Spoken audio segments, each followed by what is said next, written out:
A esta invitación. Los invitamos a sentarse un poco más acá para que el candidato con el candidato Andrés Caleca. Antes de comenzar quisiera darle las gracias al alcalde José Fernández por prestarnos este espacio de la casa para la celebración de esta actividad. Quiero apuntar que ha sido el único alcalde del país que ha prestado espacios públicos para una actividad como esta, que no tiene otro propósito que promover la participación ciudadana y promover el voto. Gracias, alcalde, y bienvenido.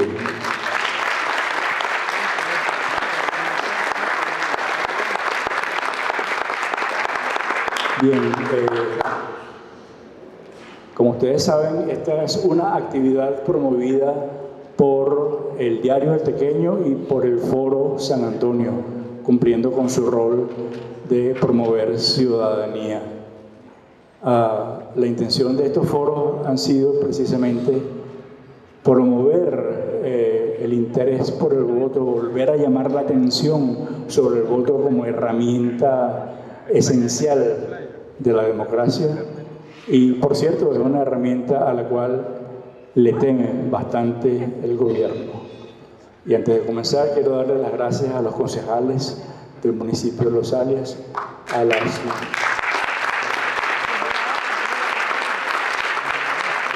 autoridades del Movimiento por Venezuela que apoyan a nuestro, bueno, digo nuestro porque es mío, no es foro,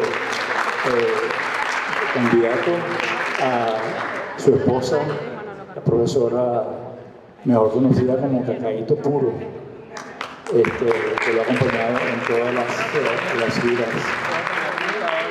Y bueno, comenzamos. Permítanme hacer un recordatorio para los más jóvenes, casi que en tono de confidencia. Venezuela fue un país rico, fue un país líder en América Latina, líder en lo económico, en el desarrollo social, en el aspecto democrático. Fue un ejemplo a seguir en el continente y en el subcontinente en particular. Teníamos todo, teníamos hasta democracia. Bueno, ya sabemos, llegó esta farsa histórica, como ha sido llamada por algunos, donde se ha producido la más monstruosa corrupción de que se tenga noticia en la historia republicana de este país. Y estamos hoy en estado ruinoso, en estado deplorable, precisamente por esa corrupción sin límites. Yo tengo un amigo en el Banco Central de Venezuela que en una oportunidad me dijo: no alcanzan las calculadoras para ver cuánto se han robado en este país. Al mismo tiempo, con un no menos monstruoso aparato de propaganda que quiere hacer aparecer las cosas como si hubiera normalidad u hubiera bonanza económica. La ciudadanía ha buscado salidas, ha participado en todas las estrategias indicadas por los líderes de la oposición y en un momento dado nos conseguimos desconcertados y desorientados por tantos errores cometidos y, por supuesto, hubo apatía, hubo cansancio. Hoy, gracias a un esfuerzo unitario de 14 candidatos que están recorriendo el país con un mensaje muy claro, es posible derrotar a Maduro en las urnas y es posible, en esto sí quiero reconocer que fue el primero, el pionero, fue Andrés Caleca, que comenzó a decir: el voto es necesario, nunca debimos haberlo abandonado, nunca debimos haberle hecho caso a la cantidad de errores, entre ellos la abstención, que fue tal vez el peor. Pero bueno, aquí estamos reunidos con la fe renovada, con la esperanza renovada, en que la unidad es posible y que vamos a lograr un candidato unitario que le haga frente a Maduro y sea capaz de derrotarlo en los votos. Para el Foro San Antonio y para todos nosotros es un honor darle la bienvenida a Andrés Careca y a su esposa. Por favor, por favor,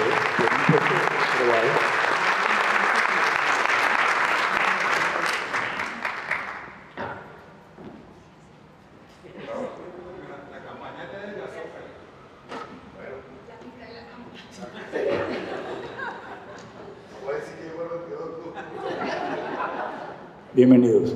Permítame hacer una breve referencia a quién es Andrés Careca. Ya muchos de ustedes habrán leído en su timeline o en su página de X, como se llama ahora, quién es él. De todas maneras, hacemos un breve recuento. Andrés José Careca Pacheco, de 69 años, nació en Los Teques.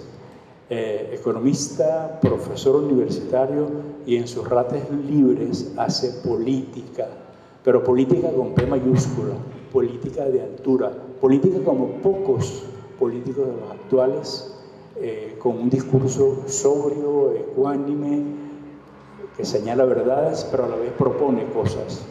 Ese es Andrés Careca. Ha sido presidente de la Corporación Venezolana de Guayana, de la empresa CBG Ferrominera Orinoco.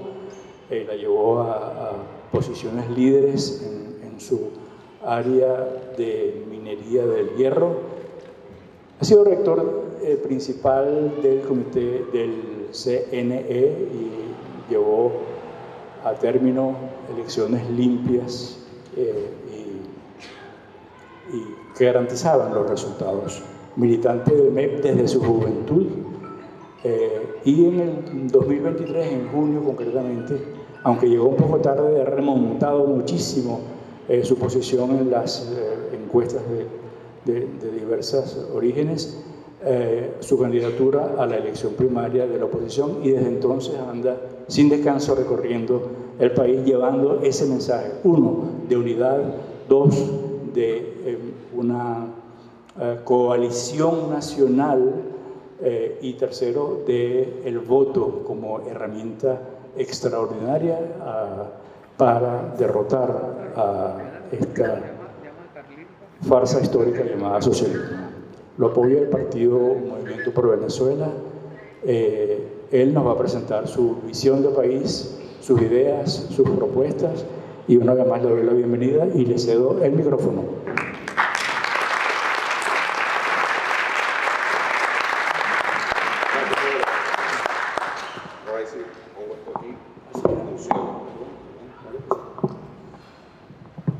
Ustedes me dicen si no se oye bien, ¿no?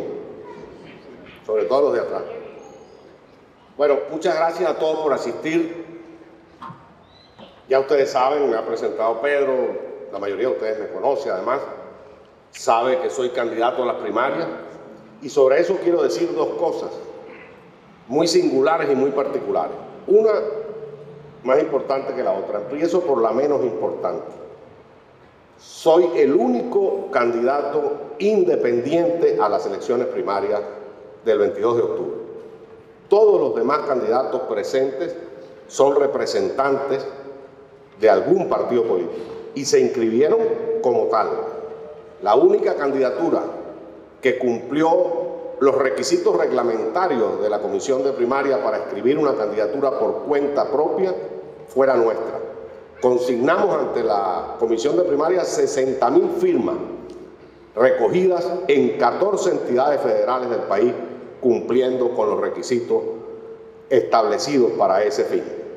Inmediatamente nos apoyó el Movimiento por Venezuela, un partido miembro de la Plataforma Unitaria, además un partido legalizado por el Consejo Nacional Electoral, con sus tarjetas, sus símbolos, etcétera, y que está presente en todo el país, un partido relativamente nuevo, tiene 11 años, el Movimiento por Venezuela, pero que se ha ido expandiendo por todo el país gracias a la constancia de sus militantes.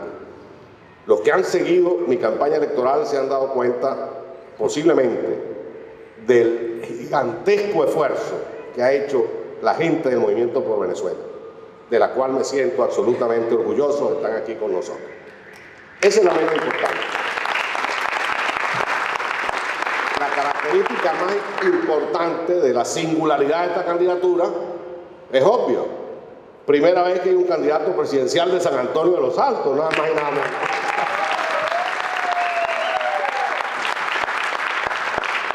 Esperemos que no sea la última. Saludos al diputado Simón Calzadilla, secretario general del Movimiento por Venezuela, que está ahí liderando. Bueno, desde esta candidatura quiero empezar por agradecer a los que hicieron posible esta serie de foros. Este es el último de los que se hacen, tengo entendido, con los candidatos presidenciales. Han venido otros candidatos presidenciales aquí. Ha venido Delsa Solórzano, ha venido Andrés Velázquez, ha venido César Pérez Viva, ha venido Enríquez, el candidato del llamado Copey-Oscar. No, ¿quién más ha venido? Tamara Adrián, la profesora Tamara Adrián. Superlano, Freddy Superlano.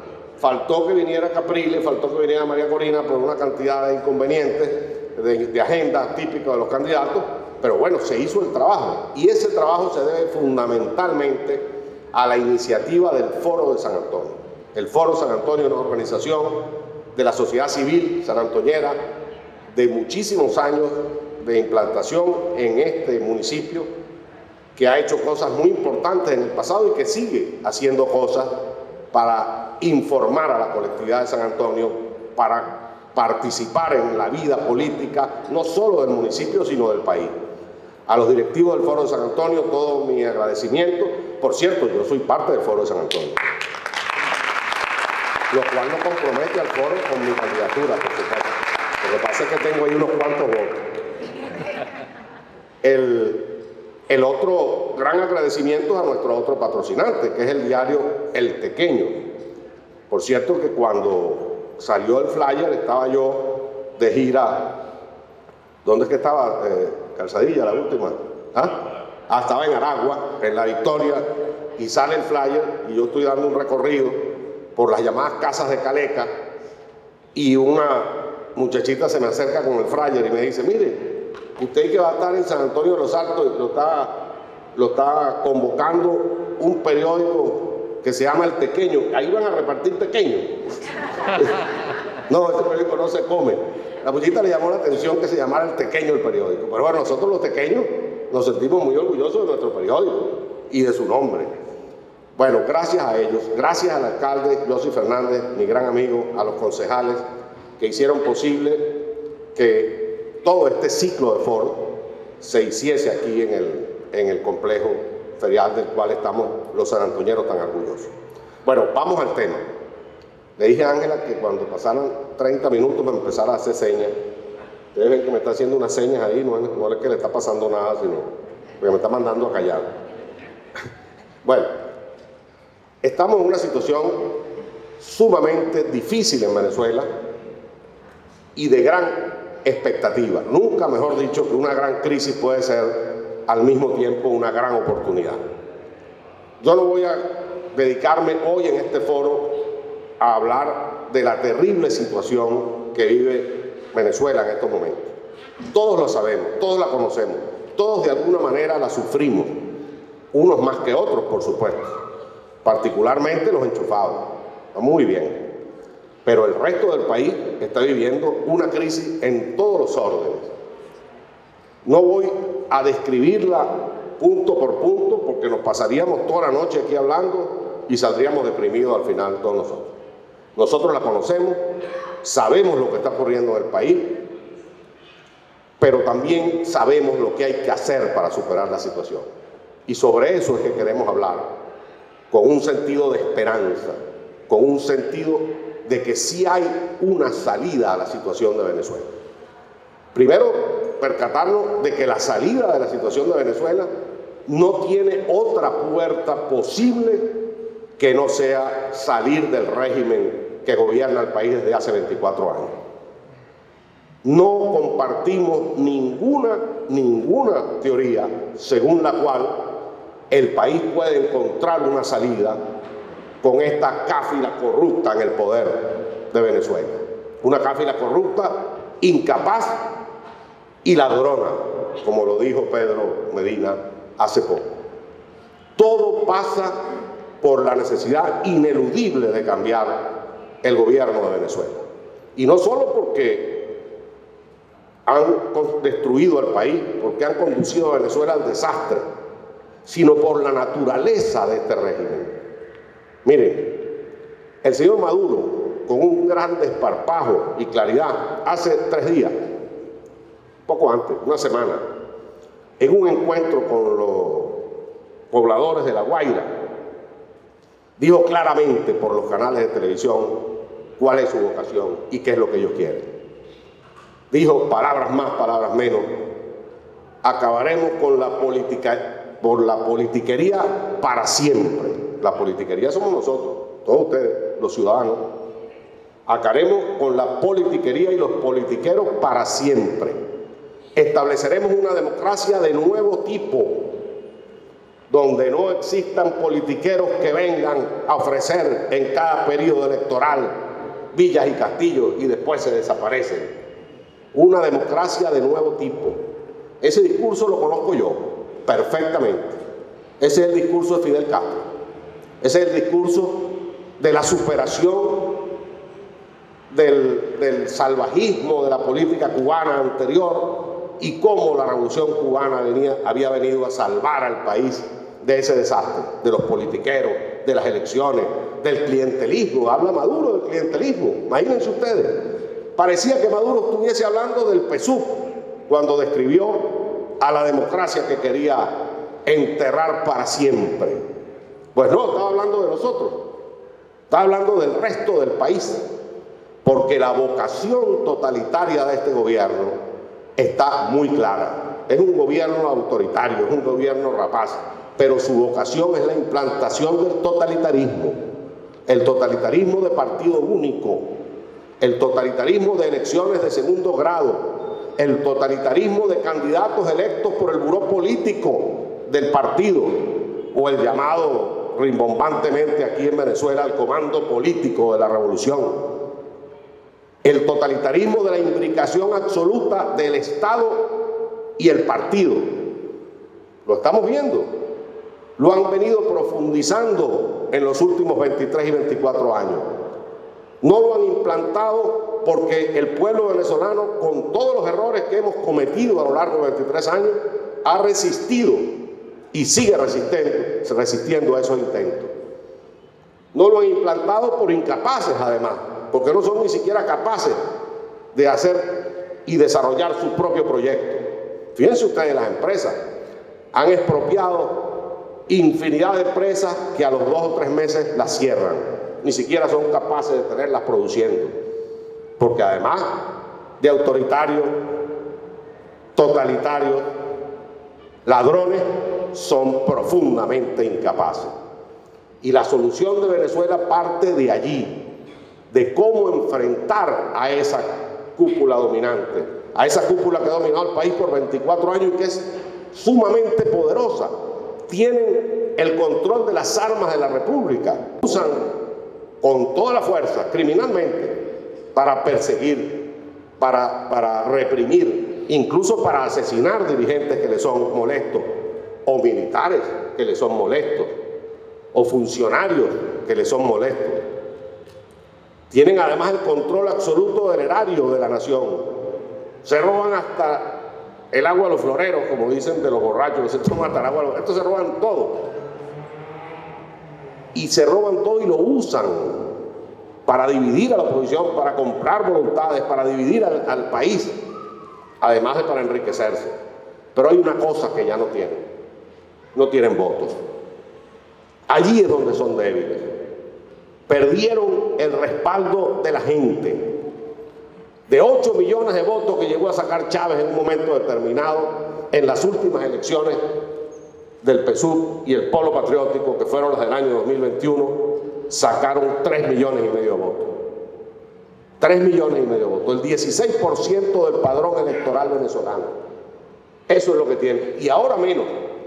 Las encuestas, todas señalan que ya no llegan ni siquiera a 2 dígitos el nivel de aprobación de Maduro en su gestión de gobierno. Ni siquiera el 10% del país lo apoya en este momento. El PSUV sabe que en unas elecciones competitivas, en unas elecciones libres, las pierde completamente. no pueden ganarla, no tienen los votos para hacerlo. Pero nosotros tenemos que crear una alternativa, porque así como hay un 90% de venezolanos que rechazan a Maduro, ese 90% de venezolanos no apoya a la oposición venezolana en su conjunto. El apoyo de la oposición venezolana ha ido creciendo, por cierto, gracias a la primaria. Está rondando el 25, el 30%, dependiendo de la encuesta que tú señales. ¿Dónde está el otro 60% del país? Que no está ni con Maduro, ni está con la oposición venezolana. Ese 60% que, sumado a lo que está con la oposición, tenemos que convertir en mayoría política para poder derrotar a Maduro y su combo.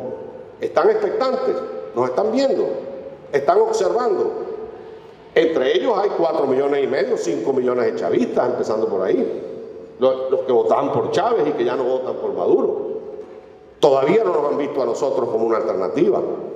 Entre ellos están millones de venezolanos que pensaron que no vale la pena votar, que esto es lo que hay, que no hay nada que hacer, resignados. A ellos tenemos que motivarlos. ¿Y qué nos dicen en todo el país? Yo empecé a recorrer el país, algunos de ustedes lo saben, hace cuestión de 3 años, no como candidato presidencial, sino con una cruzada en defensa del voto como instrumento de cambio. Hablando de esto, de que teníamos la oportunidad en el 2024 de cambiar las cosas del país si retomábamos la ruta electoral y aprovechábamos esa gran oportunidad que son las elecciones presidenciales del próximo año. Pero después, como candidato presidencial, o bueno, precandidato, yo no sé lo que yo soy, candidato a candidato, una cosa así. Como candidato a candidato, que empecé ya no solo a irme a reunir con los partidos políticos y con la gente de la sociedad civil organizada, sino que salimos de las paredes de los de siempre, donde siempre nos vimos y donde siempre estamos interesados, y empezamos a hablar con la gente común, en la calle, en los mercados, en todas partes. Lo que recibimos del ciudadano venezolano, por cierto, en toda esa gira, un solo tipo me ha dicho que es chavista. No es que no hayan chavistas, pero es muy significativo, están escondidos ya. Ya les da pena decir que son chavistas. Un solo tipo, en Charallave, me dijo, deme acá su volante, pero yo soy chavista y voy a votar por Maduro. Muy bien, hermano, tiene su derecho. En ninguna otra parte del recorrido he conseguido a nadie que te diga eso. Te reciben el mensaje, lo leen con gran atención, con respeto, y lo que te dicen es: únanse, únanse, únanse. Esa es la palabra en toda Venezuela, en todos los niveles, en todos los estratos, más allá de los partidos, más allá de los ciudadanos organizados civilmente, politizados. No, lo que pide el país: únanse. Y ese 60% de venezolanos está esperando es eso, que haya una unidad de los venezolanos. Porque, entre otras cosas, saben muy bien que sin esa unidad no será posible ganarle a Maduro. Nosotros no vamos a una fiesta electoral, no me canso de repetirlo. Vamos a una confrontación electoral con unos malandros que, si pueden, trampean la elección, que si pueden desconocen la elección, que si pueden no entregan el poder aún habiendo perdido la elección. Y hemos dicho, para que ganarle a Maduro hacen falta por lo menos que se den 3 cosas. La primera, una votación aplastante, 2, 3, 4 millones de votos de diferencia, porque si no, no te reconocen el triunfo. Esa es la realidad. Pero también necesitamos demostrar ese triunfo. No basta ganarles por paliza, hay que demostrarlo. Y la manera de demostrarlo en unas elecciones presidenciales donde se abren aproximadamente 40.000 mesas de votación, son 2 testigos principales y 2 testigos suplentes por cada mesa, entrenados, localizados, trasladados el día de la votación a su centro de votación, atendidos mientras están allí. Esos son 160.000 venezolanos que hay que preparar para defender el voto de la ciudadanía.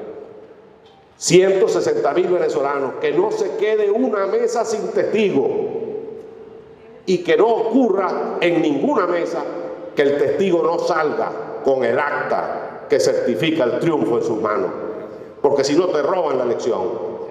Y necesitamos 160.000 testigos protegidos por los vecinos. Aquí yo voto en Heredia Arocha.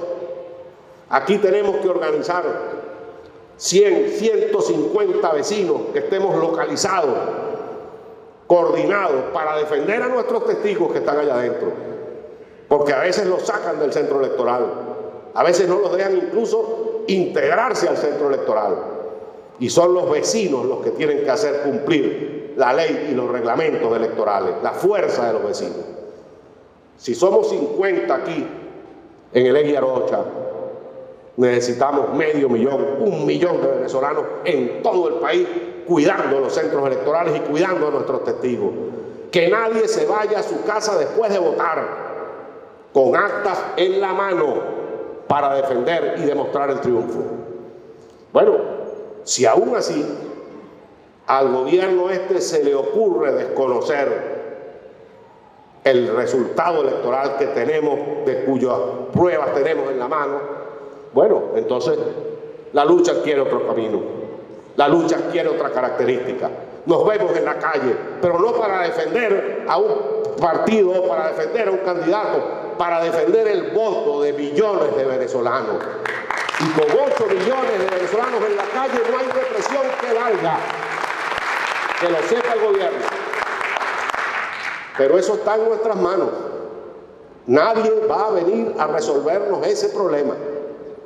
Ni Trump, ni la Comunidad Europea, ni el señor Petro, mucho menos, ni Milei, nada de eso.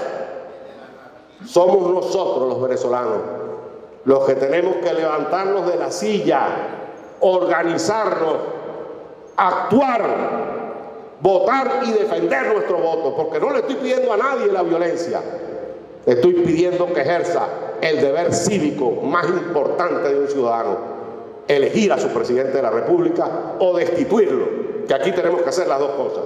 Una patada al que está y los brazos abiertos a la nueva Venezuela. Pero eso depende de nosotros, nadie nos va a hacer la tarea. Terminada la primaria, ojalá termine el 22 de octubre, esa es la gran tarea. 1 año tenemos para hacerla, para organizar a todos los venezolanos, para organizar esa fuerza inconmensurable del voto, contra la cual no van a poder hacer nada. Eso requiere una gran coalición. No basta la unidad de los partidos. Miren, yo soy candidato a la primaria. Lo primero que tengo que reconocer es que la primaria es un método, a mi juicio, correcto, me gusta, por eso me inscribí en la primaria, adecuado, pero hay que reconocer que es el método seleccionado por un grupo de partidos de la oposición venezolana para escoger a su candidato. Los partidos integrados en la llamada plataforma unitaria. A ese mecanismo se adhirieron el partido 20 Venezuela, que no es de la plataforma unitaria, con su candidata María Corina Machado, y se adhirió un candidato independiente que se llama Andrés Caleta. Pero es un mecanismo para escoger el candidato de una parte de la oposición venezolana, no de toda la oposición venezolana. Hay otros partidos de la oposición venezolana que ni tienen candidatos ni participan en la primaria.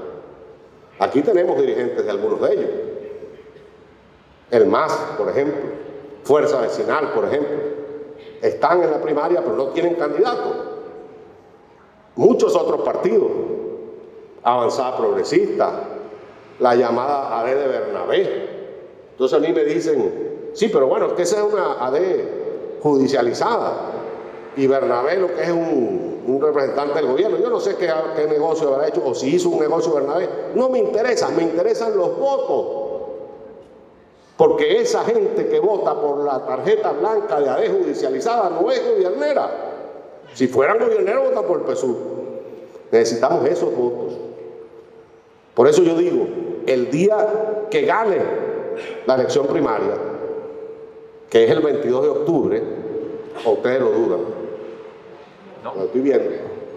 Bueno, cuando gane la primaria, el 22 de octubre, al día siguiente, mi primera tarea es salir a buscar al resto de los partidos que no participaron en ella. y salir a buscar al resto del país que no participó en ella. Se habla de que la intención dura del voto en las primarias ronda entre los 10 y el 15% del padrón electoral. Eso sería muchísimo. Serían casi 3 millones de personas.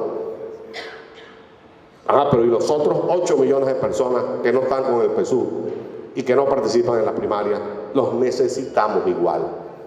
A esos 5 millones de chavistas traicionados por Maduro, a esos opositores que se convencieron que en dictadura no se vota, no sé quién les habrán metido eso en la cabeza, de que no hay nada que hacer, que esta gente no se va a ir nunca. Ahí hay gente de izquierda, ahí hay gente de derecha, ahí hay gente liberal, socialdemócrata, socialcristiano. Hay hasta una cosa ahora que se llaman anarcocapitalistas. Pedro Benítez, ¿qué será eso? ¿Tú tienes claro eso? El anarcocapitalismo, yo estoy enredado con eso. Pero bueno, hay de todo. Allá hay de todo. A todos los necesitamos. Porque necesitamos los 8, los 9 millones de votos de todos los venezolanos. Estoy, por supuesto, descontando a los que están en el exterior. 4,5 millones de ciudadanos venezolanos que si las elecciones son mañana no tienen derecho a votar. Estoy hablando de los que quedamos aquí. Sobre el tema del exterior hay que seguir luchando, hay que seguir peleando. Hay tiempo todavía para que abran registros electorales más grandes, más consecutivos en el mundo. Pero estoy hablando de los que estamos aquí. Por eso hablo, y es uno de los lemas de campaña, no solo de unidad. Traje al tema político venezolano una palabra que ya había estado en desuso, ya estaba casi en desuso, la palabra coalición. Porque se requiere más que la unidad de los partidos, se requiere más que la unidad de las siglas partidistas venezolanas, se requiere la unidad nacional de ese 90% del país que rechaza a Maduro. Y eso requiere una unidad de los partidos y más allá de los partidos. Requiere la unidad de las organizaciones de la sociedad civil, de los sindicatos, de los gremios profesionales, de los gremios empresariales, de los trabajadores del campo, de la ciudad, todos, los trabajadores manuales, los trabajadores intelectuales, todos los venezolanos, no importa su religión, su credo político, su ideología. Es una gran coalición nacional para derrotar el totalitarismo y salvar a Venezuela. Para poder obtener esa victoria electoral se requiere esa gran coalición. Para cobrar esa victoria electoral se requiere esa gran coalición. Pero para gobernar este país, sobre todo, se requiere esa gran coalición.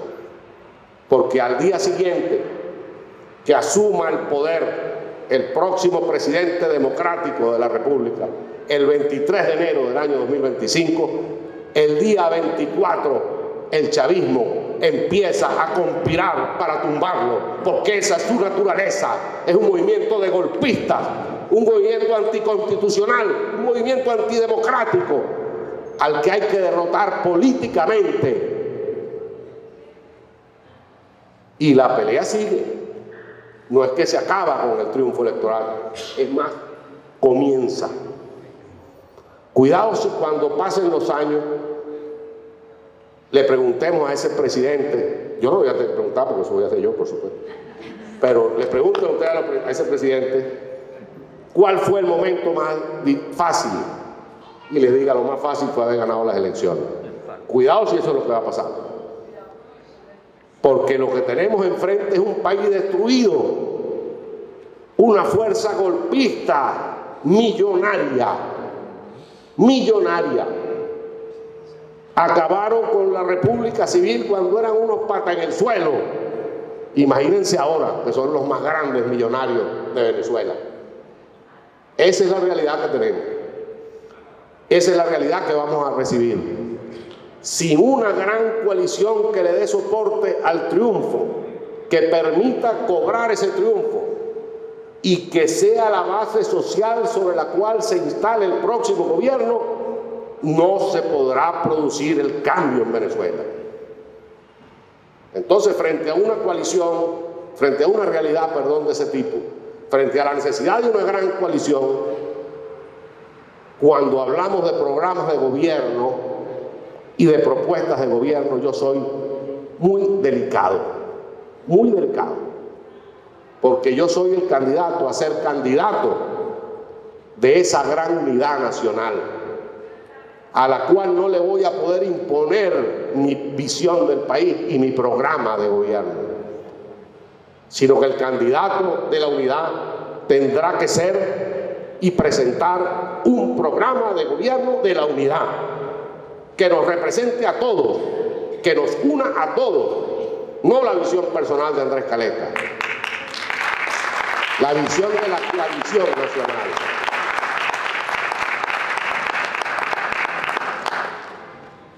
Hemos dicho, entonces, que no queda más remedio que afrontar el próximo periodo presidencial como lo que es, un periodo de transición apenas, un periodo en el cual vamos a recibir no sabemos qué nivel de destrucción. Se habla, por ejemplo, en un país de opacidad informativa absoluta, de que debemos aproximadamente, nuestra deuda externa está en el orden de los 300.000 millones de dólares. Nadie lo sabe. Lo sabremos cuando lleguemos al poder. No sabemos tampoco cuánto nos deben, ni quién nos debe. Por ahí he leído que los cubanos nos deben 19.000 millones de dólares. O sea, ni que nos den la isla tienen con qué pagar eso. Pero además nos debe un gentío. Argentina nos debe una fortuna. Argentina nos debe una fortuna a nosotros. El Caribe completo. Nadie sabe cuánto nos debe. Nadie sabe qué vamos a recibir. Estoy seguro que no vamos a recibir absolutamente nada, sino un despojo y un desastre. Nosotros somos de los Altos Mirandinos. Tuvimos la experiencia aquí, en la Casa Amarilla, en Los Teques, cuando Diosdado perdió las elecciones.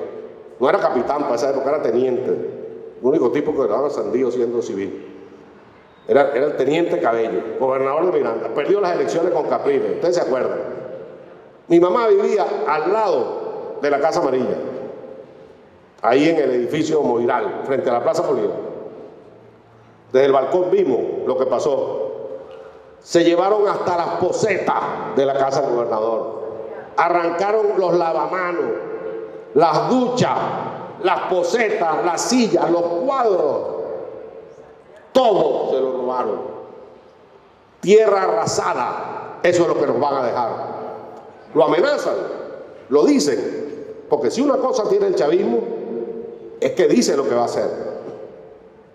Lo que pasa es que es tan absurdo que nosotros mismos decimos, ¿cómo es que decíamos?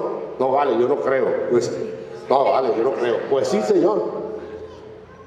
Bueno, va a servir para que se lleven de Miraflores ese poco de muñeco ahí, pues yo no entro ahí hasta que no le hagan un ensalme a eso.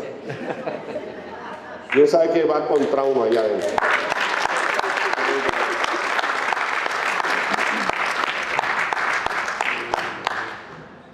¿Quién sabe que va a encontrar uno?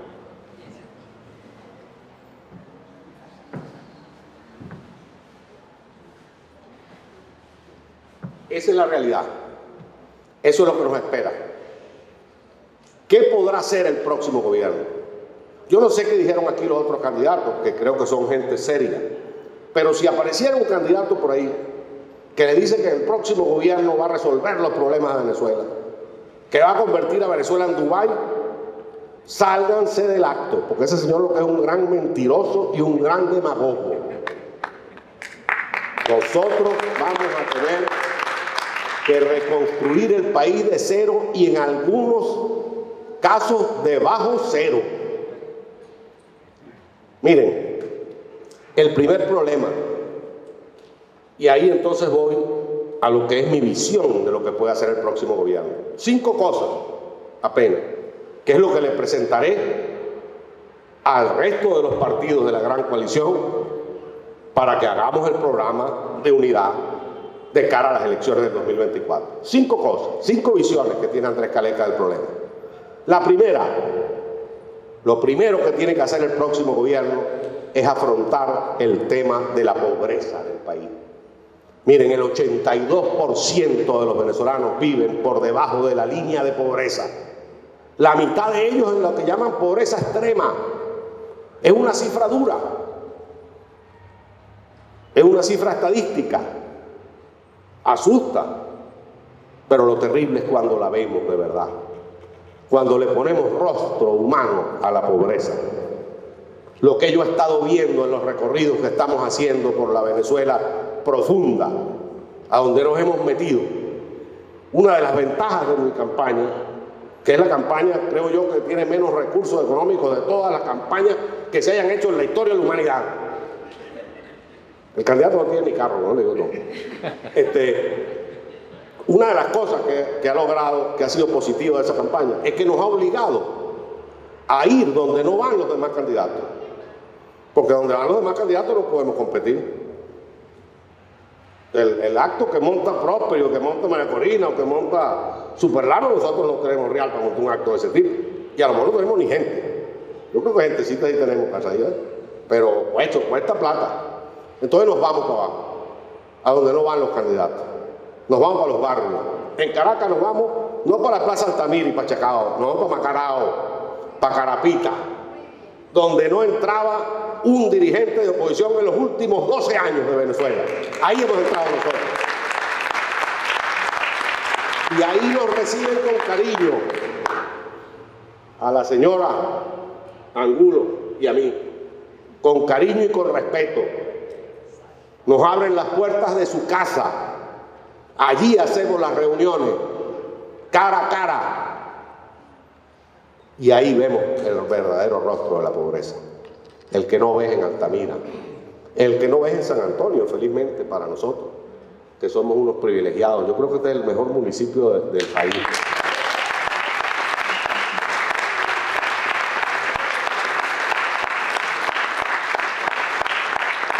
Por lo menos hasta que pongan un tracking, ¿no?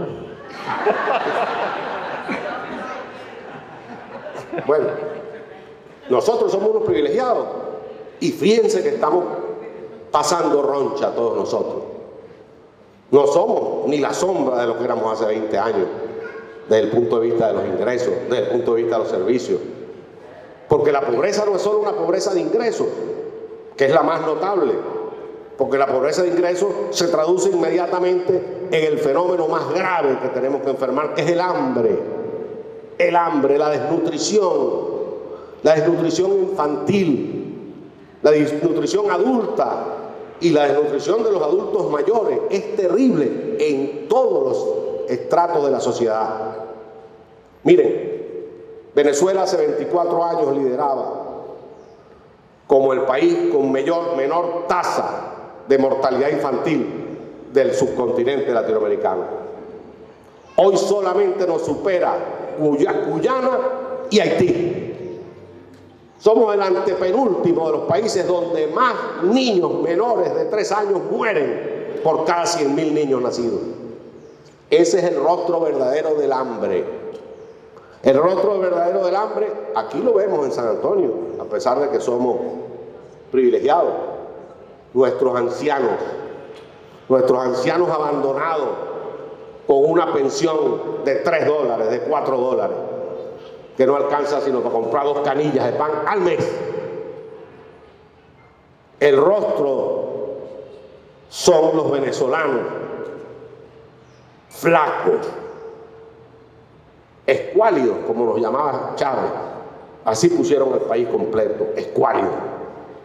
Miren, estuve en la parroquia Alvarito de San Felipe, en un sector que se llamaba El Hoyote, ¿no? La quebrada del Hoyote.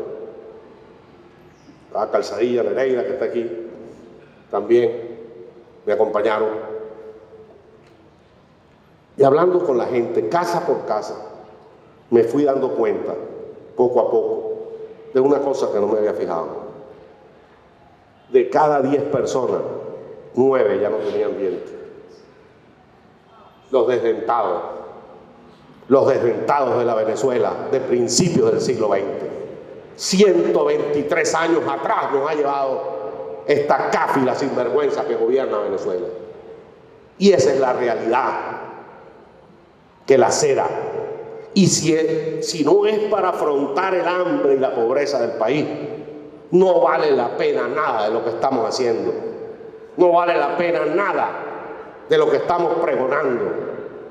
No vale la pena nada del esfuerzo que estamos haciendo. Por supuesto, superar la pobreza no se logra con bolsas clap. Para superar la pobreza de verdad se necesita trabajo, trabajo digno, trabajo estable y trabajo bien remunerado. Ese es el primer objetivo del gobierno. Seas tú de izquierda o seas tú de derecha, seas demócrata cristiano, seas socialdemócrata, seas liberal, seas católico, romano o protestante, musulmán, lo que sea, podemos ponernos de acuerdo en que tenemos que superar la pobreza de este país y que para superarla necesitamos dar trabajo y que para dar trabajo necesitamos recuperar el aparato productivo. Miren, el 80% de las empresas de este país que funcionaban en el año 1998 desaparecieron en estos 24 años. De cada 100 empresas que habían en Venezuela, quedan 24 años después. 20 en las peores condiciones, sobreviviendo en las peores condiciones sus dueños y sus trabajadores, con unos salarios de hambre. No podremos superar la pobreza si no recuperamos el aparato productivo en todos los niveles, la industria, el comercio, la banca. Vayan a un banco en Venezuela, da risa, desapareció la banca en Venezuela. Tenemos que recuperar el crédito. Un país no puede vivir sin crédito, un ciudadano no se puede desarrollar sin crédito, un aparato productivo no puede invertir sin crédito. Esa es la historia del desarrollo económico de las naciones. Comienza por el crédito, la acumulación, crédito e inversión. Para poder producir, para poder generar trabajo, necesitamos todo. Y entonces a veces nos ponemos en unas discusiones estériles que nos separan, que nos dividen. Unos dicen que hay que eliminar el Estado. ¿De qué país estamos hablando? Porque el Estado aquí prácticamente desapareció. El Estado se ha retirado de la mitad del territorio nacional. En la mitad del territorio nacional en manos de bandas criminales que campean a su antojo. Y el Estado ausente. Una maestra en Guatire, yo dije, por ahí dice que hay que eliminar el Estado, y la maestra me interrumpió del público y me dijo, ¿qué hay? Entonces, ¿cuánto nos van a pagar? $1 al mes. O sea, ¿de qué estamos hablando? Esa es una discusión para otro país, para otro momento histórico, para una Venezuela redemocratizada, recuperada, o en camino de recuperación.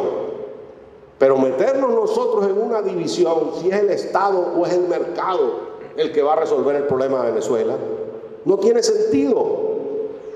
Señores, necesitamos, los próximos años vamos a necesitar todo el Estado que sea posible y todo el mercado y toda la inversión privada que sea posible. Tenemos que producir 2 millones de barriles de petróleo por lo menos en los primeros 2 años, llegar a esa cifra, porque la gente se nos está muriendo de hambre. Por esa razón, y el hambre no aguanta que tú te pongas de acuerdo. Necesitamos todo, y lo he dicho con valentía. Si hay que ir al Fondo Monetario Internacional, iremos, al Banco Mundial, al Banco Interamericano de Desarrollo, a la CAF, a donde sea iremos a buscar plata, porque necesitamos dinero fresco para que la gente nuestra coma, porque se nos está muriendo. Esa es la verdad, sin demagogia ninguna.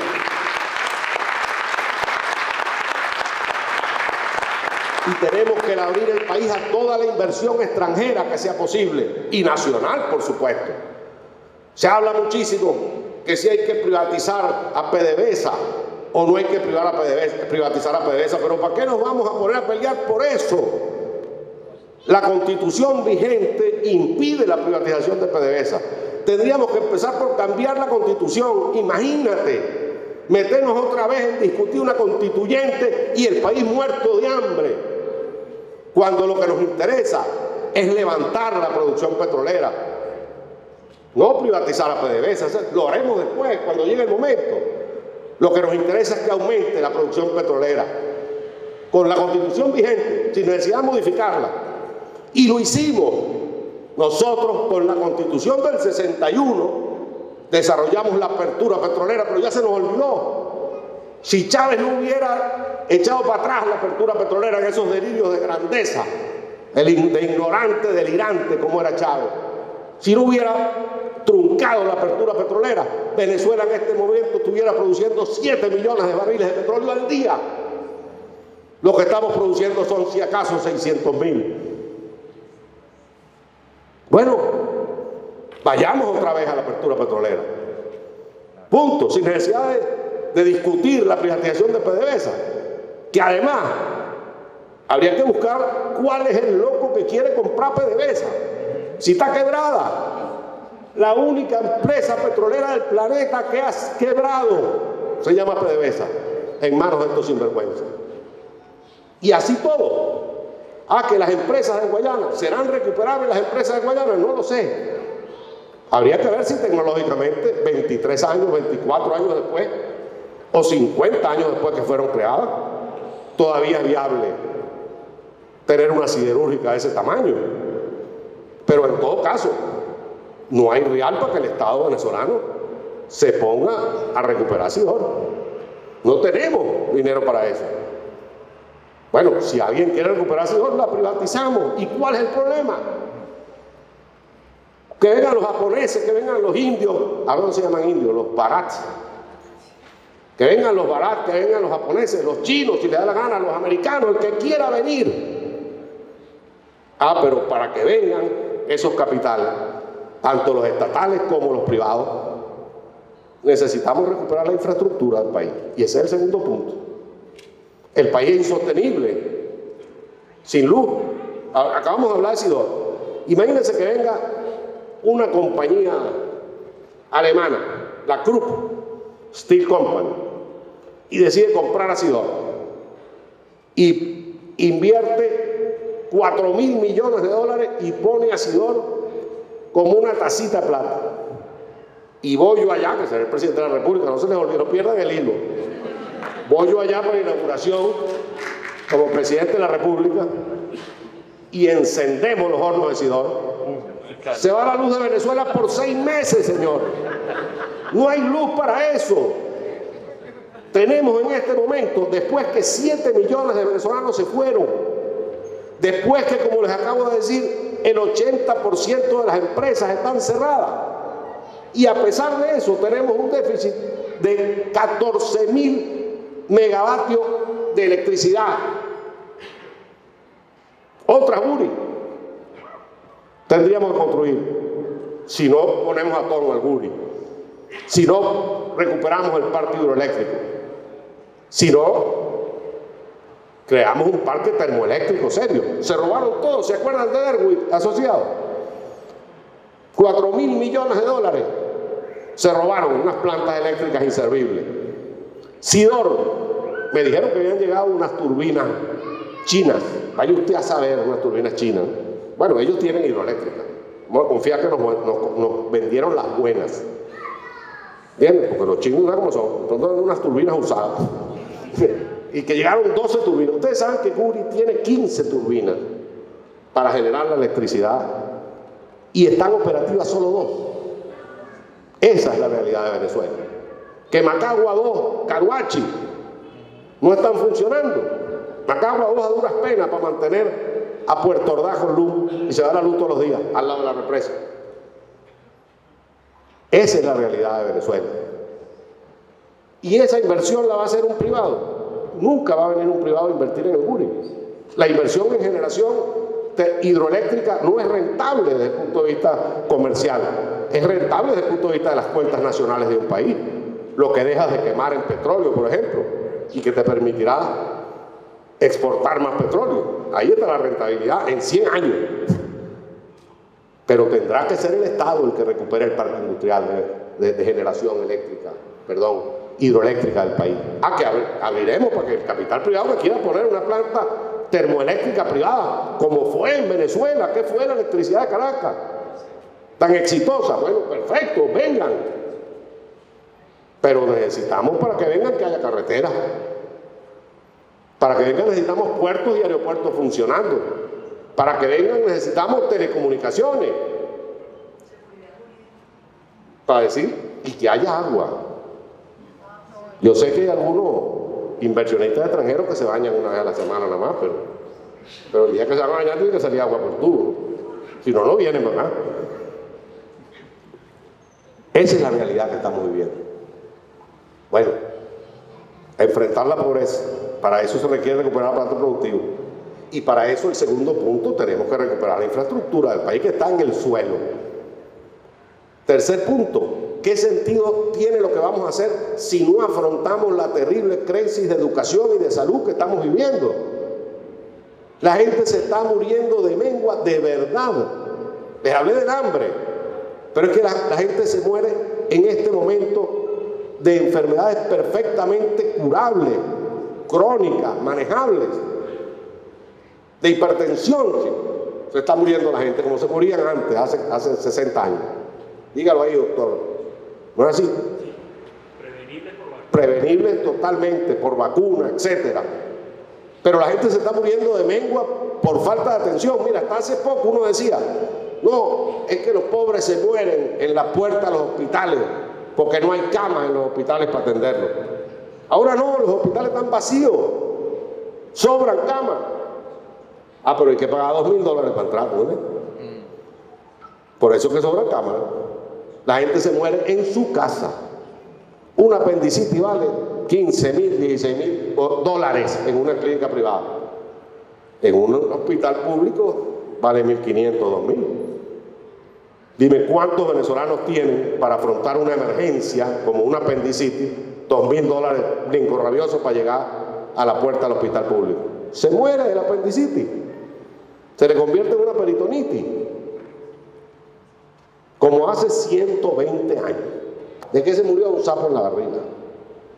Tal cual. Esa es la realidad, que no nos damos cuenta que existe, entre otras cosas, por la censura. Nosotros creemos que cuando se va la luz en el Picacho, se fue en el Picacho nada más la luz. Porque no hay un noticiero que diga 80% de Venezuela sin luz. Cuando no hay gasolina en la bomba del Don Blas, decimos no hay gasolina en Don Blas. No hay gasolina en el 90% de las bombas de gasolina del país.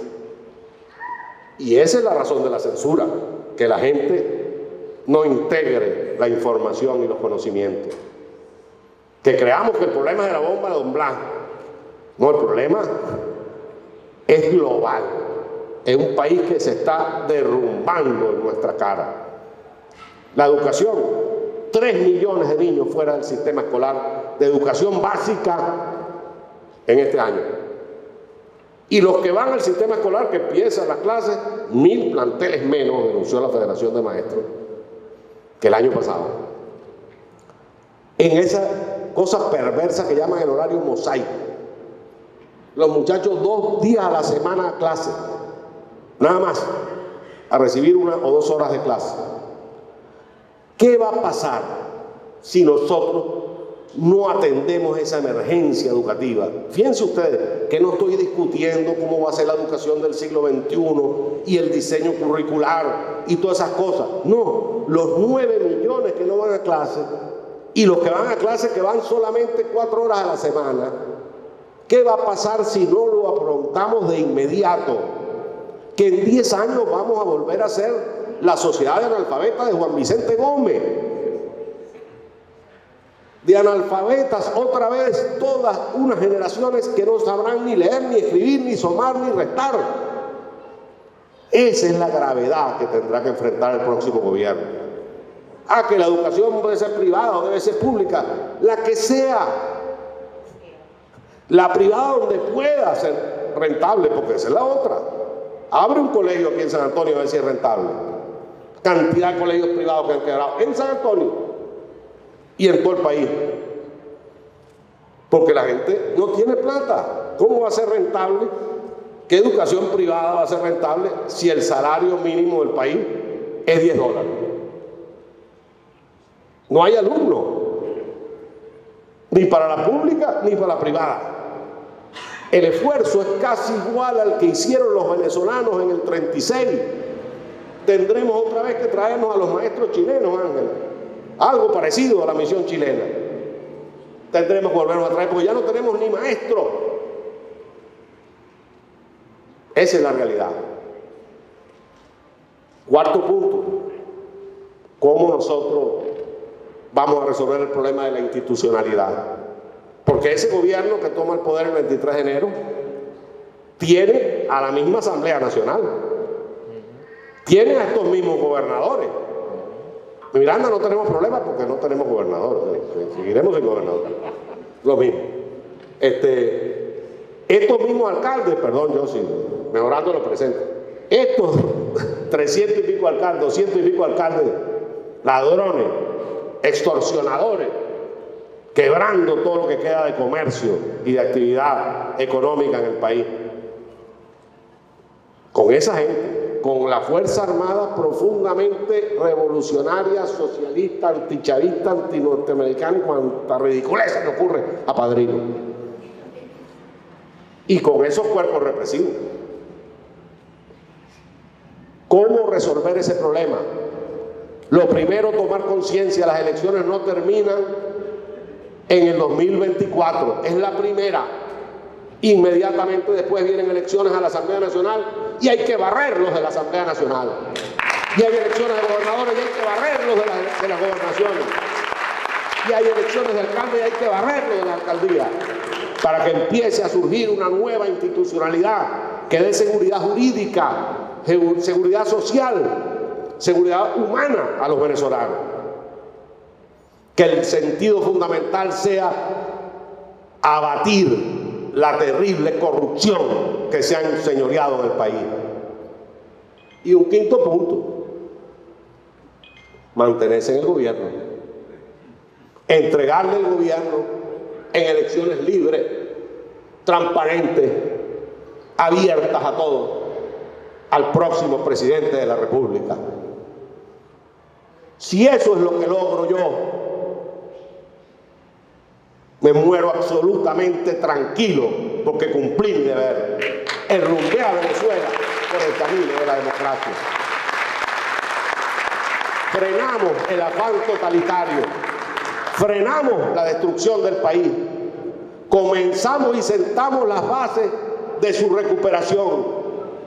Y una Venezuela democrática, sentada como está en las reservas petroleras más grandes del planeta, sentada como está en las cuartas reservas de gas del planeta, en libertad, con reglas claras, sin corrupción, renacerá de su ceniza y se hablará del milagro venezolano, así como se habla hoy de la tragedia venezolana. Eso podemos hacerlo. Si todos vamos juntos, si todos nos unimos en una gran coalición, donde nadie quede por fuera, donde nadie no se sienta representado y donde tengamos claridad de cuáles son los límites de nuestra capacidad en el próximo periodo. Yo, en todo caso, lo he dicho desde el día 1, seré presidente de la República un periodo constitucional, ni un día más. Más nunca la reelección indefinida en Venezuela. Que se acabe esa vagabundería. Y constituyamos esa gran coalición nacional para el cambio, para salvar el país. Salvemos a Venezuela. Ese es el camino.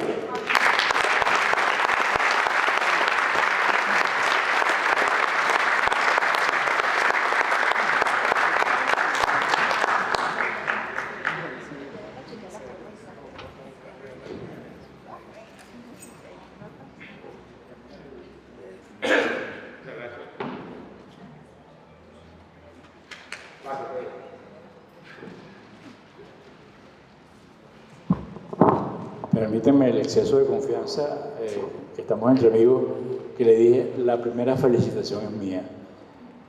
Sin lugar a dudas que ha sido notable la exposición de Andrés Caleca, sobre todo porque dibuja el panorama nefasto de la Venezuela actual y los terribles obstáculos que va a tener un próximo presidente, pero también de la misma manera pues presenta un panorama de la Venezuela posible, de la Venezuela que todos soñamos y que todos merecemos. Gracias nuevamente, Andrés. Entonces fíjense en lo siguiente.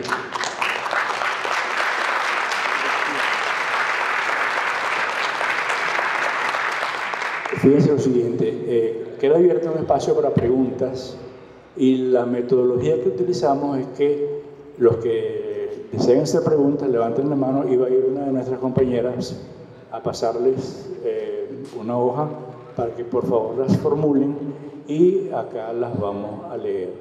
Por razones de tiempo, para no abusar del tiempo de ustedes y el tiempo del candidato, pues las que estén repetidas las seleccionamos, etcétera, pero vamos a tratar de darle la mayor apertura para que él responda. De manera tal que está abierta el tiempo para las preguntas.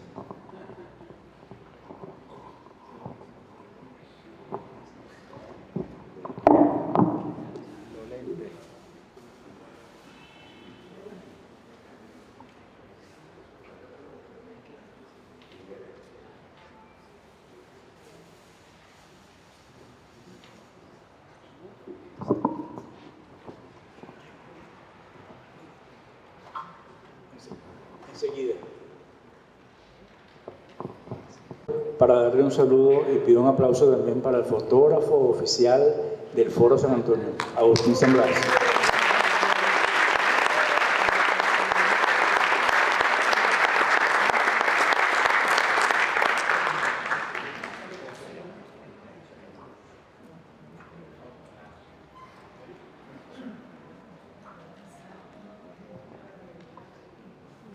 Voy a decirle, como decía un profesor,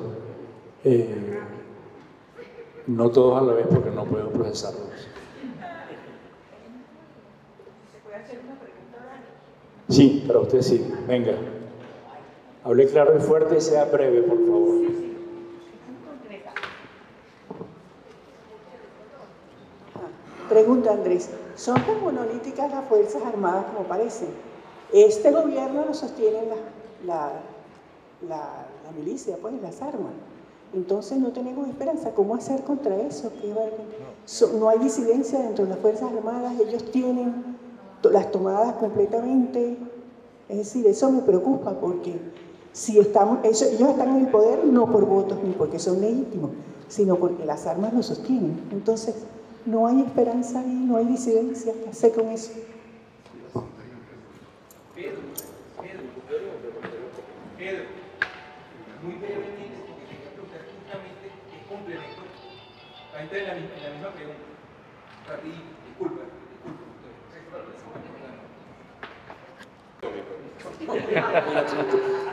Disculpe que tome pero es que me pareció la pregunta fundamental. Porque la noche del 6 de diciembre del año 2015, esto yo sé que para los que somos opositores y antichavistas alineados con mi persona es incómodo, pero creo que es parte del problema central.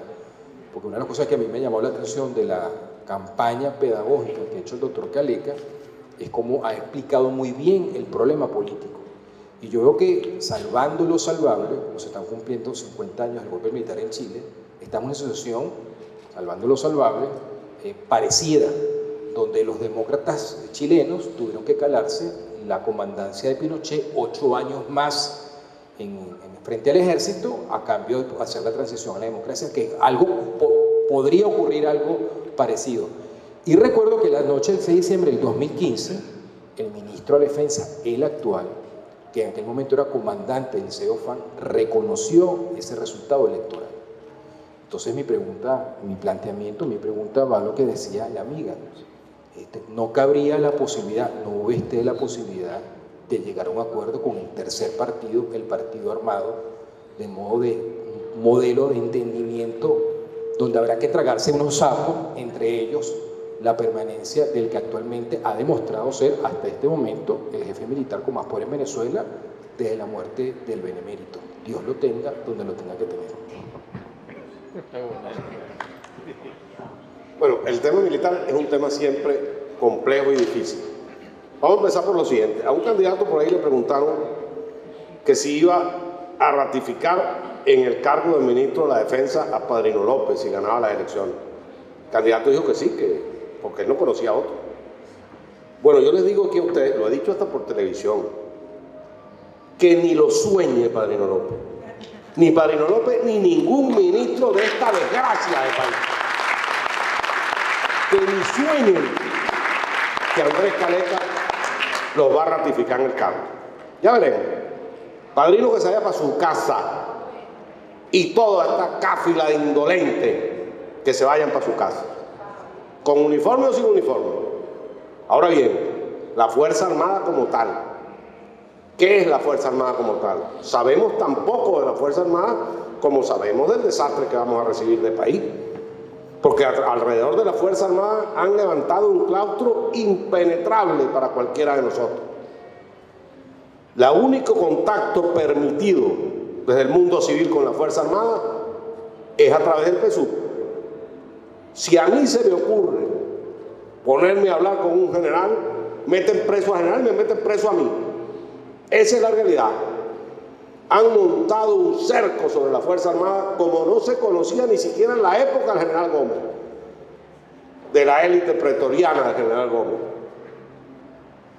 Bueno, ahora nosotros sabemos de las cosas que sabemos, sin hablar con la Fuerza Armada, que los salarios son más o menos los mismos que tenemos nosotros, que los militares los están mandando a matraquear a la gente en las alcabalas para que se resuelvan, porque no tienen que pagarle, que se roban hasta el rancho de alimentación de las tropas para venderlo, que la presta operacional da tristeza, como lo han demostrado los combates que se han hecho con la fuerza subversiva de otros países en el país, que actúan en el país, y como lo demuestra el control que tienen las bandas criminales de la mitad del territorio.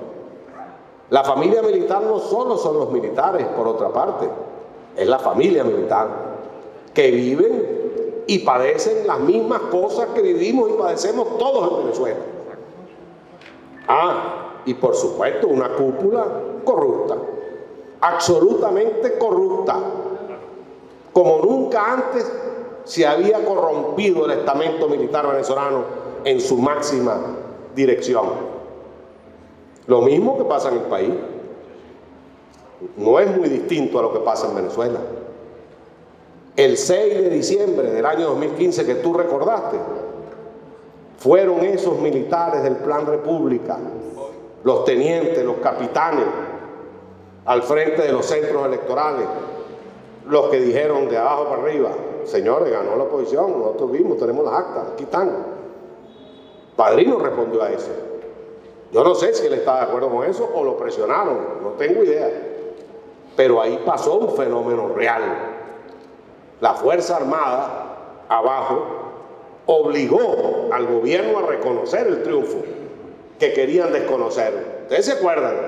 La señora Lucena, pobrecita, que descanse en paz, subiendo y bajando aquella rampa, no sé para qué, a las 3 de la mañana, y subí y bajaba y no dan los resultados. Querían desconocer las elecciones. Y fue el estamento militar el que lo impidió. Yo siempre recuerdo una frase del presidente Herrera, que decía: los militares son leales hasta que se alzan.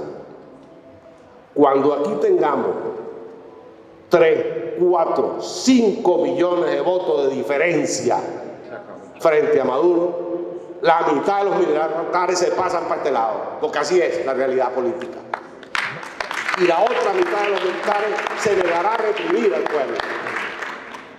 Que tendremos que, imagínate tú, el presidente de la República. A mí me preguntan, Fernando Pérez, que anda por ahí, hizo Fernando Pérez, me preguntaron una vez en la casa de Fernando Pérez: ¿cuál es la primera decisión que vas a tomar como presidente de la República cuando te elijan presidente de la República?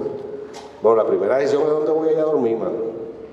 porque meterse en Miraflores en manos de los militares da como susto. Bueno, esa es la verdad. Ese presidente llegará con esa casa militar, llegará, y el que estará ahí acompañándolo en el acto va a ser padrino, pero ese presidente tendrá el respaldo de 8 millones de venezolanos, tendrá el respaldo de unas elecciones transparentes y libres. Veremos qué negociamos con la Fuerza Armada. Nos tragaremos los sapos que haya que tragarse, porque repito, el problema es el hambre. Lo que tenemos que resolver es el problema del hambre de este país. Y tendremos que hacer las políticas que tengamos que hacer. Una de las cosas que no podemos llegar y que no hemos hecho nunca es llegar proponiendo quemar o freír en aceite cabezas de chavistas. Eso no va a pasar. Eso no va a pasar. En un gobierno democrático eso no va a pasar. El próximo presidente democrático no puede llegar amenazando con los ganchos a nadie. Ese es Maduro, que se le pasa hablando como un malandro, amenazando, le va a poner los ganchos a fulano y a mengano. No, el próximo presidente tiene que promover la reforma judicial para que los tribunales decidan en cada caso. Bueno, ese es un proceso de transición, sin venganza, pero claritos. Nos van a querer tumbar. Y si es Andrés Caleca, no me voy a dejar tumbar. Esa es la respuesta. Gracias, Andrés. Vamos con una serie de preguntas de orden político y luego las que tienen que ver con servicios públicos, etc. Aquí dice una primera para estrenar esta parte. Las encuestas apuntan a que María Corina Machado tiene la principal intención de voto, a pesar de la inhabilitación por el Estado. ¿Qué puede decirnos de ella? ¿Cómo se va a comportar usted respecto de María Corina?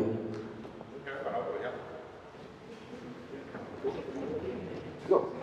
Mira, tenemos un problema, que es el problema de las inhabilitaciones, lo sabemos todos. Ahorita, la pregunta está referida a María Corina, pero es que tenemos 3 candidatos inhabilitados. Tenemos inhabilitado a María Corina, pero tenemos inhabilitado a Capriles y tenemos inhabilitado a Superlano. Vayamos un poco al origen del asunto. La plataforma unitaria, que es quien convoca las primarias y que es quien desarrolla el reglamento de la primaria, no es la comisión de primaria, es la plataforma unitaria, esos partidos políticos reunidos desarrollan un reglamento. En ese reglamento se establece que aquellos políticos inhabilitados por la Contraloría General de la República que quisieran optar a la candidatura podían participar, inscribir su candidatura y participar en la primaria. ¿Por qué razón? Por una razón evidente. Esas inhabilitaciones son inconstitucionales. La Contraloría General de la República no está facultada para limitarle los derechos políticos a nadie en Venezuela. Es una instancia administrativa. La Constitución es muy clara. La única manera de inhabilitar políticamente a un ciudadano venezolano es con sentencia firme dictada por un tribunal de la República. Y eso no ha ocurrido ni en esos 3 casos ni en muchos otros casos, porque hay muchos más políticos inhabilitados. Lo que pasa es que no son candidatos. Bueno, si ese es el reglamento, si eso es lo que decidió el convocante y nosotros decidimos incorporarnos a esa primaria y con ese reglamento, el colmo es que nosotros ahora descalifiquemos a un candidato porque está inhabilitado. Eso no tiene ningún sentido. O sea, la señora Machado tiene derecho a ganar su primaria, como lo tiene Capriles y como lo tiene Superlano. Y el primer deber que tenemos los otros candidatos, en caso de que uno de ellos gane, es acompañarlo en la lucha por su desinhabilitación.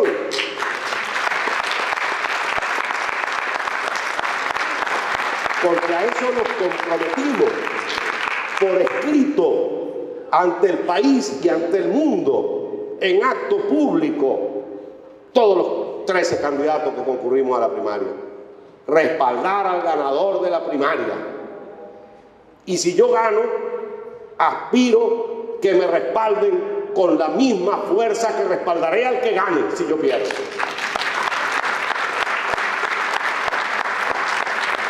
Llámese quien se llame.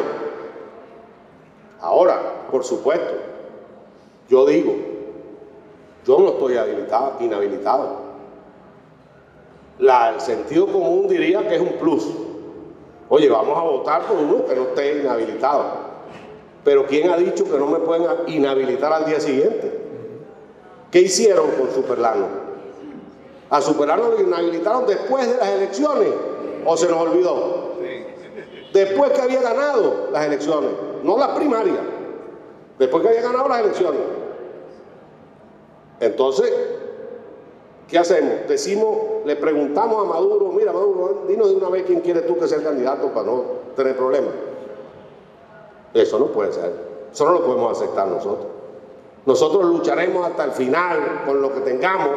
Fíjense que yo hasta el final para que se acuerden de la señora. Hasta el final, con toda la fuerza que tengamos, mucha o poca, para que levanten su inhabilitación. Ahora, ¿qué hemos dicho también en público y en privado? Vamos a las elecciones del 2024. ¿Hasta dónde acompañamos? Hasta que a alguien se le ocurra decir que no va a las elecciones. A ese no lo acompañaremos. No vamos a repetir el error de llamar a la abstención. No vamos a repetir el error de abandonar el juego cuando lo tenemos ganado. Porque es nuestro deber participar, movilizar al país, convencerlo y derrotar a Maduro en el 2024. Con el candidato que sea. Si no dejan inscribir al candidato que ganó la primaria, pues buscaremos otro, pero no nos vamos de las elecciones. Pero ese otro hay que buscarlo unidos, porque nuestra política tiene dos carriles, una gran coalición y el voto. No podemos abandonar el voto, pero no podemos abandonar la coalición.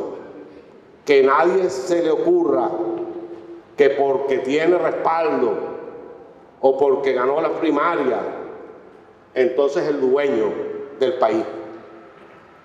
Usted apenas es el escogido por todos nosotros para que garantice la unidad de los venezolanos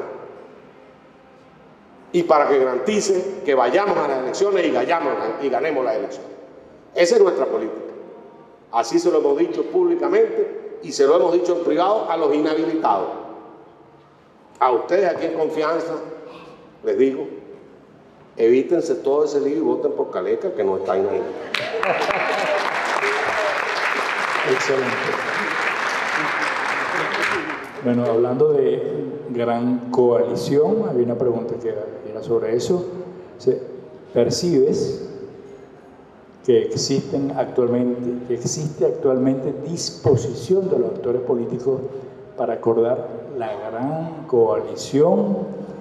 ¿Qué tan profunda puede ser la división actual? ¿Y cuál debe ser el rol de los candidatos para lograrlo, apoyarlo?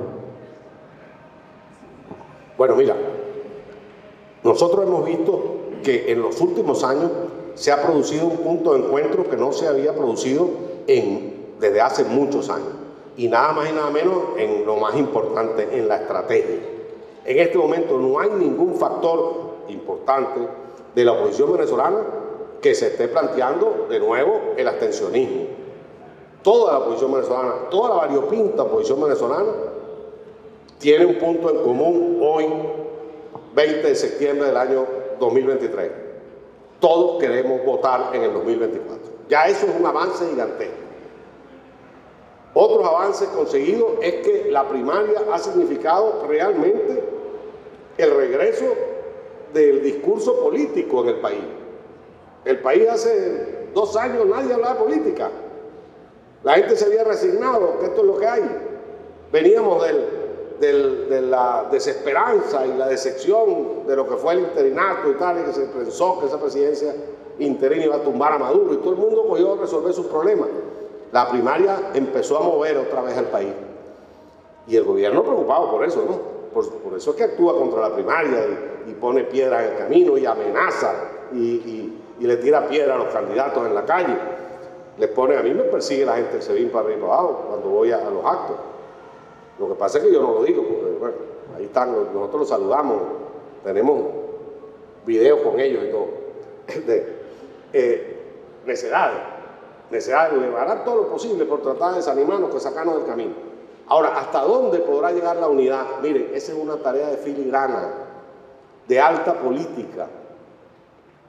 Una de las cosas que yo ofrezco como candidato es mi experiencia en la generación de consenso.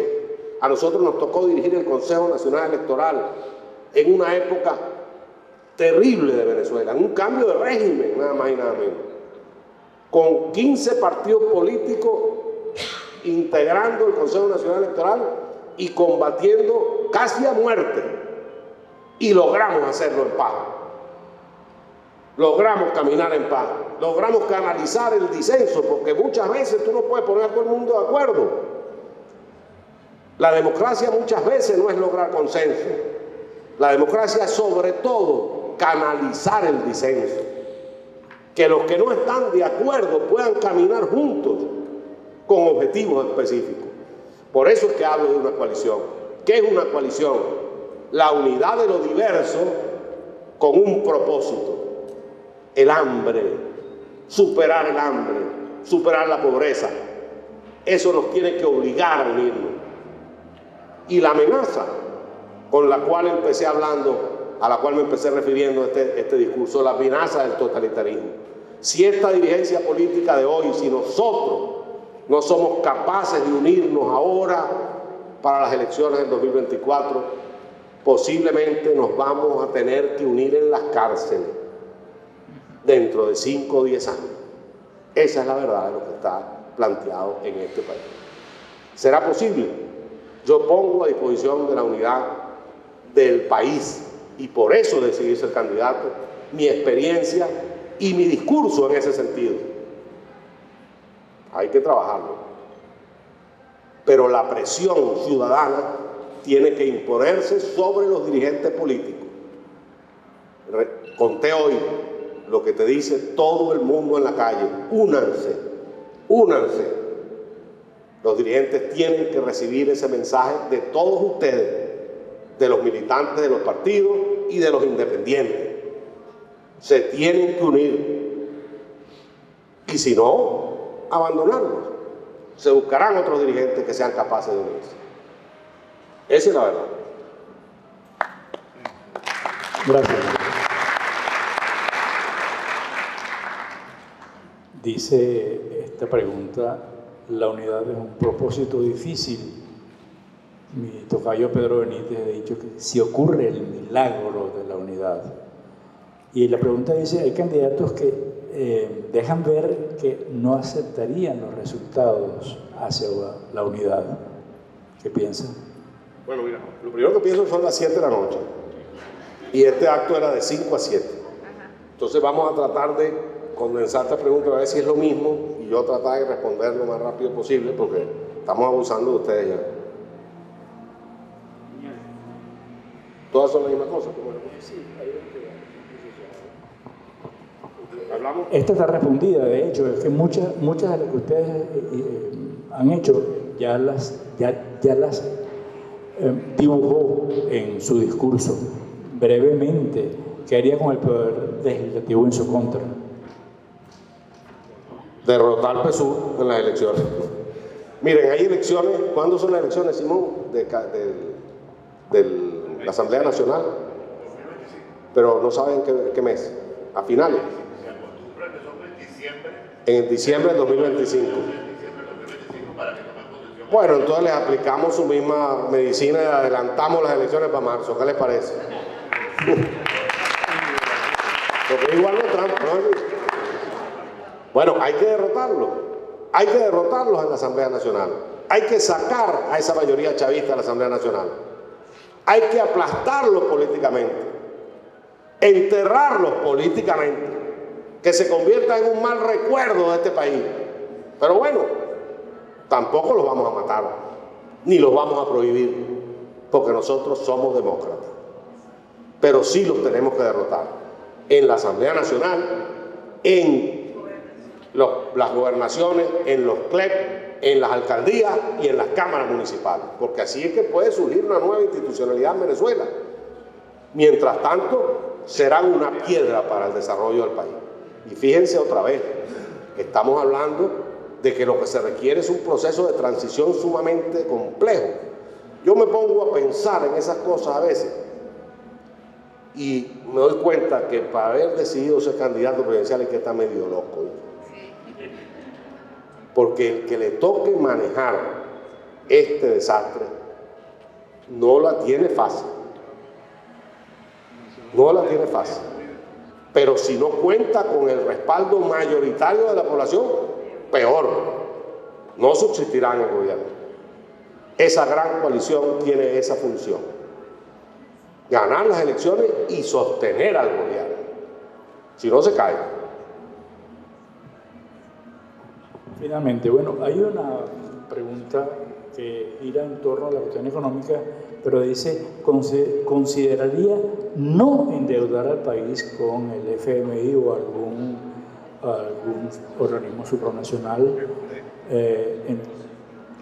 y más bien lograr firmar tratados de libre comercio y atraer inversión extranjera?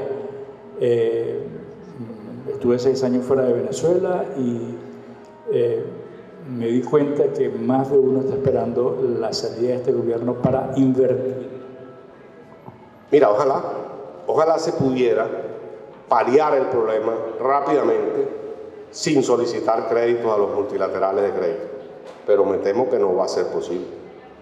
Me temo que va a ser imprescindible que vayamos a la comunidad financiera internacional para obtener los créditos que nos permitan, por ejemplo, recuperar la generación de energía eléctrica, sin lo cual no vendrá ninguna inversión privada, para recuperar las carreteras, sin lo cual, sí, es verdad, algunas autopistas podremos darlas en concesión y los privados pueden asumirlas y algunos peajes de puentes, pero esas son las autopistas y los caminos de penetración rural, que se los ha comido todos la maleza, porque venimos del interior del país, de recorrer el interior del país, como toda la agricultura está en el suelo, entre otras razones porque se desapareció la vía de penetración rural, abandonada por el gobierno. ¿Quién va a hacer esa inversión?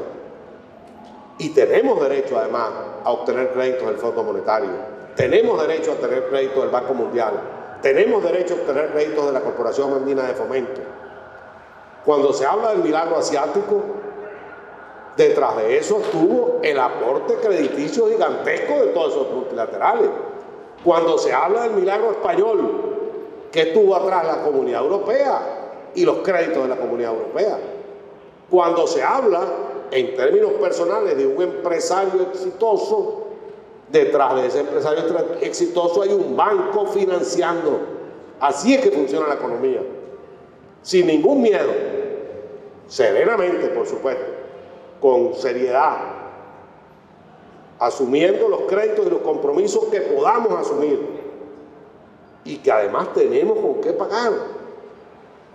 Vuelvo a repetir, estamos sentados sobre las reservas petroleras más grandes del planeta. Nos estamos muriendo de hambre porque esta gente se ha robado todo.